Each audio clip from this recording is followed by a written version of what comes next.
নমস্কার, আমি রাখি। আমার নতুন আরও একটি ব্লগে আপনাদের সবাইকে স্বাগত জানিয়ে আজকের ব্লগটি শুরু করলাম। কেমন আছেন আপনারা সবাই? আশা করছি ভালো আছেন, আর আমরাও বেশ ভালো রয়েছি। এখন বাজে সকাল 8টা, আপনাদেরকে সাথে নিয়েই ব্লগটা শুরু করলাম।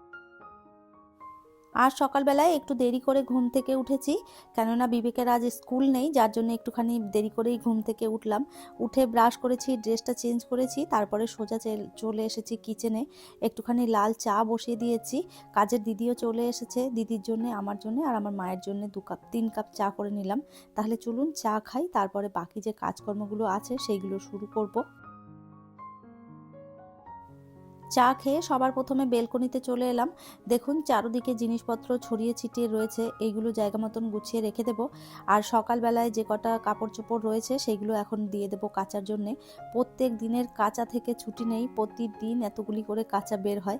আর এখন যেহেতু শীতকাল, তো সেই জন্য কাপড় জামা একটু বেশিই হয়। সোয়েটার থাকে, চাদর থাকে, সব মিশিয়ে না অনেক কাপড় বেরিয়ে যায়। আর এখন যেহেতু মাও রয়েছে, আমার বিবেকের মায়ের সমস্তটা মিলিয়ে না প্রত্যেক দিন কাচা বন্ধ নেই। তো যাই হোক, ভাবলাম কাঁচাই আগে দিয়ে দিই, কাঁচাটা হতে থাকবে, তারপরে বাকি যে কাজকর্মগুলো রয়েছে সেইগুলো গুছিয়ে নেব। আর এই তো কাঁচা দিয়ে দিয়েছি, যতক্ষণে কাঁচাটা হচ্ছে চলুন ততক্ষণে এইদিকে বাকি কাজগুলো সেরে ফেলি। প্রতিদিন সকালবেলায় ঘুম থেকে উঠেই ঝাড়াঝাড়ির যা কাজকর্ম থাকে সেইগুলো সমস্তটা আমি গুছিয়ে ফেলি, তারপরে দিদি এসে কাজ করে দিয়ে যায়। ঘর বাড়ি একদম পরিষ্কার পরিচ্ছন্ন থাকে। তবে আজ হয়েছে একদম উল্টো, সকালবেলায় ঘুম থেকে উঠতে যেহেতু দেরি হয়েছে সেই জন্য এই ঘরের কোনো কিছুই ঝাড়াঝাড়ি করতে পারিনি। বিছানার উপরে সমস্ত খেলনাপত্র ছড়িয়ে ছিটিয়ে ছিল, তাই জন্য ভাবলাম যে এখন এইগুলো সমস্তটা গুছিয়ে নিই। তো বিছানার চাদরটাও চেঞ্জ করতে হবে, এইগুলো চেঞ্জ করে আমি আরও একবার ঝাড়ু মেরে নেব, কেননা দেখতেই পাচ্ছেন চারোদিক এখন ঝাড়তে গেলে না অনেক নোংরা বের হবে। আর যেহেতু বিবেক বাড়িতে রয়েছে, তো সেই জন্য ঘর বাড়িও একটু নোংরা হবে বেশি। আর ও তো এখন খুব একটা বাড়িতে থাকে না, স্কুলেই থাকে বেশি। 2-1 দিন ছুটি পায়, সেই 2 দিন একটু খেলা করে, নোংরা করে। আমি সেই জন্য খুব একটা আর বকাঝকা ওকে করি না। ওই 1-2 দিন বাড়িতে থাকে, তো তখন যদি আবার নোংরা করলে আমি বকি, ওর বাবা ভীষণ রেগে যায়। তো যাই হোক, বিবেক খেলা করছে, নোংরা করছে, আর আমি এই যে সমস্তটা তাড়াতাড়ি করে গুছিয়ে নিই, তো সেই জন্য খুব একটা নোংরাও থাকে না।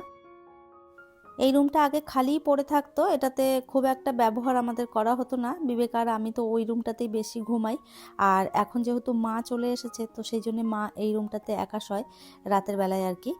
তো যেহেতু মা এই রুমটাতে থাকে, সেই জন্য চাদরটাও একটু তাড়াতাড়ি করে চেঞ্জ করে দিতে হয়, কেননা ওই বেশি দিন চাদর পেতে রাখলে আমার আবার ভালো লাগে না, একঘেয়েমি দেখতে লাগে। তো যাই হোক, এই দিকের বিছানার চাদরটা সুন্দরভাবে পেতে দিয়েছি, আর এরপরে চলুন ঘরটা একটুখানি ঝাড়ু মেরে নিই।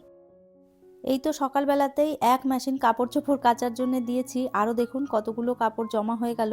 তো এই একটা দুটো করতে করতে না এক মেশিন কাপড় আবারও জমা হয়ে যাবে।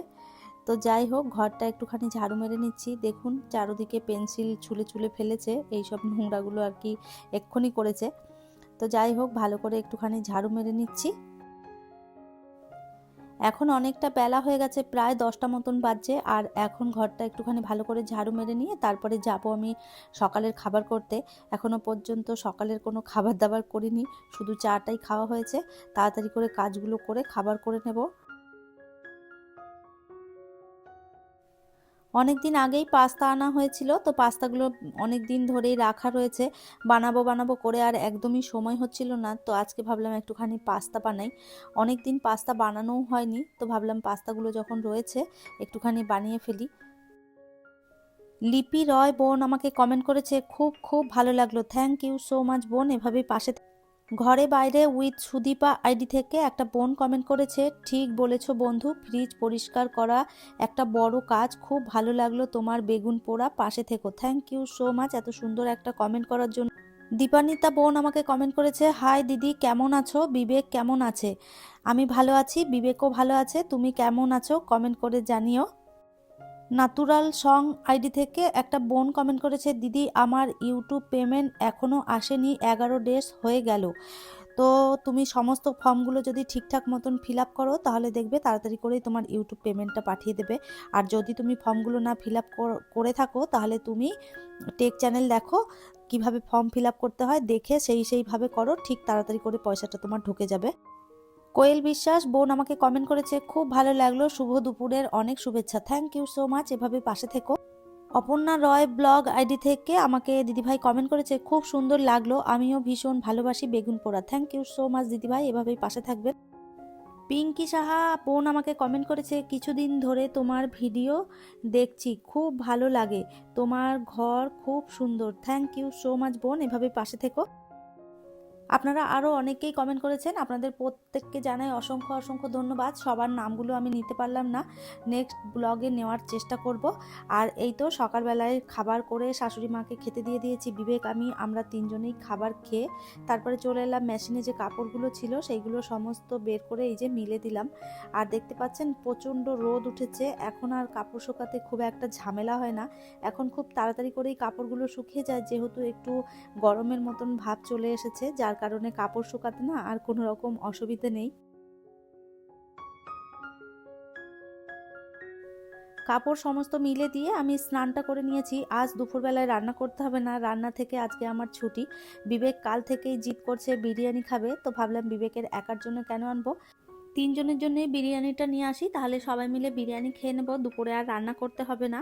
তো মাকে জিজ্ঞাসা করেছিলাম বিরিয়ানি খাবে কি না, তো মা বললো ঠিক আছে, আমার কোনো অসুবিধা নেই, খেয়ে নেবো। তো যার কারণে ভাবলাম চলো আজকে সবাই মিলে বিরিয়ানি খাওয়া যাক। তো এই যে রেডি হয়ে নিচ্ছি, এরপরে নিচে গিয়ে বিরিয়ানিটা নিয়ে আসবো। খুব একটা দূরে নয়, আমাদের সামনেই রোডে রয়েছে বিরিয়ানি দোকান, ওখানেই যাবো আর কি বিরিয়ানিটা আনতে। রেডি হয়ে নেমে পড়েছি, এরপরে আমি হেঁটে হেঁটেই যাব, সামনেই একদম রয়েছে। এখানে এই যে বিবেককে প্রত্যেক দিন যে স্কুলে ছাড়তে আসি সেই রোডেই আর কি, একদম কাছেই সমস্ত দোকানপাট এখানে পাওয়া যায়। তো সমস্ত দোকান রয়েছে, মিষ্টি দোকান, বিরিয়ানি দোকান, সবজি দোকান, মাংস মাছ সমস্তটাই একদম হাতের কাছে পাওয়া যায়। তো যাই হোক, বিরিয়ানি নিয়ে এরপরে চলে যাচ্ছি ওপরে। বিরিয়ানি নিয়ে ওপরে চলে এসেছি, এখন বাজে বেলা 2টোর মতন বাজে। তো ভাবলাম আর দেরি না করে খাবারটা একবারে বেড়ে নিয়ে সবাই মিলে গরম গরম খেয়ে নিই। তো যাই হোক, 2 প্লেট বিরিয়ানি নিয়েছি, সাথে নিয়েছি চিকেন চাপ। তো অনেকটা বিরিয়ানি দিয়েছে, 2 প্লেট বিরিয়ানিতে আমাদের তিনজনের সুন্দরভাবে হয়ে যাবে। তো কোয়ান্টিটিটা অনেকটাই থাকে, এখানে 1 প্লেট বিরিয়ানি একা খাওয়াও সম্ভব না। তো যাই হোক, 2 প্লেট নিয়েছি আর এখান থেকেই 3 প্লেট বানিয়ে নেবো আর কি।